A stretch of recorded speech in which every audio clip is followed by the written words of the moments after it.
सबके प्रणाम अमर भाई, आप सब हैं तो धमाल ही धमाल है।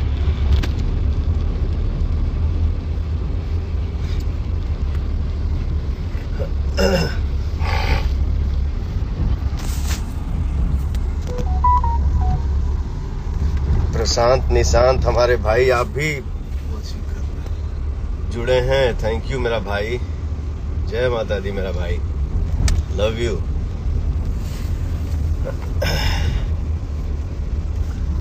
क्या लव यू का बौछार लगा हुआ है। ये वो भाई लिख ले कि रोज नया नया लकीर खींच देत बानी।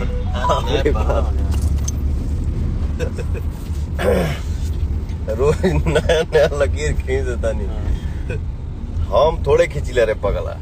ये सब आप सबका प्यार है, आप सबका आशीर्वाद है, दुलार है।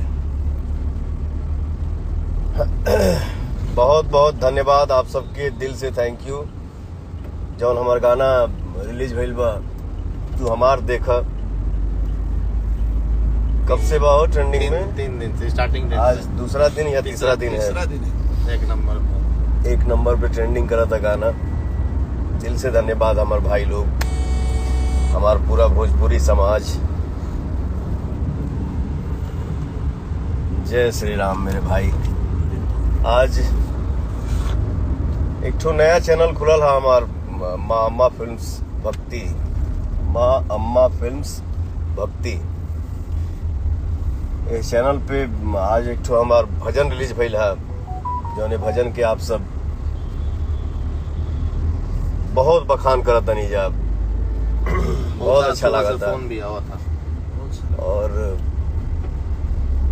हर समाज के, हर भाई लोग के, माता जी लोग के, हमारे बहन लोग के, सबके आशीर्वाद मिला था।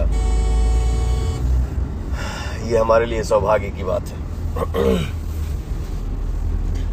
आदमी कोई भी काम करेला, आप लोगन के सहारा मिलेला, आप लोगन के सहायता मिलेला, आप लोगों के सराह दिला जा, बस मन खुश हो जाला।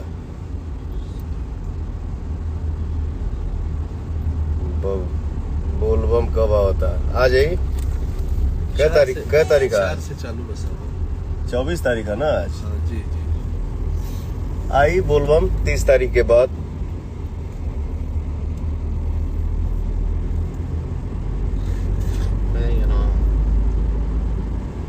अरे बाप रे बाप। पवन के बाद कौन आ एगो भाई लिख रहे जो सुनिए, भाई कहले हैं कि रोज नया लकीर खड़ा करते हैं। तो हम भविष्यवक्ता तो ना ही, लेकिन बोला तो नहीं, वर्तमान परिवेश में पवन सिंह जो लकीर खींच देंगे उसके आगे लकीर पड़ने वाला किसी का कोई पैदा नहीं लिया अभी आज के परिवेश में। तो जो लकीर पवन सिंह खींच देंगे उसके आगे लकीर खींचने वाला कोई आज के परिवेश में, आज की डेट में नहीं है। आप लोग खुश रहिए, आबाद रहिए, और भाई का जितना गाना है उसका आशीर्वाद देते रहिए। अरे हमारे परिवार के खाली आशीर्वाद बनल रहे के चाहिए। का हो? बिल्कुल, बहुत ही अच्छा, मतलब प्रमुख जी एक अलग टाइप का गाना है। और मुझे लगता है कि इतना सुबह से मेरे पास फोन आ रहा है, तो आप लोग के लिए, खुशी के लिए ये पवन सिंह का जिंदगी है, और आपकी खुशी के लिए दिन रात सोचते हैं और एक अच्छा काम कर रहे हैं। बहुत सारे गाने आने वाले हैं जो कि आप लोग को बहुत मजा आएगा, बहुत सारा एंजॉय करेंगे आप लोग। कल के बाद इनका फिल्म का सेट बड़ भाई हमें सुमन भैया तनी कहने कहे ए मर्द कहे एग्रेसिव हो गया है। नहीं, बस हमारे समाज का आशीर्वाद रहना चाहिए, और क्या चाहिए। बाकी क्या है क्या नहीं वो बोलना नहीं चाहिए। तुम जो गाना गाए थे सुमन भैया के लिए, तो हमारा देखा हम तो हर देखे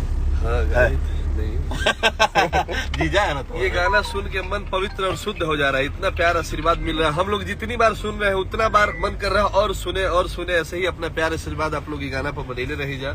और बॉस तो बॉस है, बॉस सरस्वती पुत्र। बॉस नहीं, हम बस भाई हैं, बेटा है, मित्र है।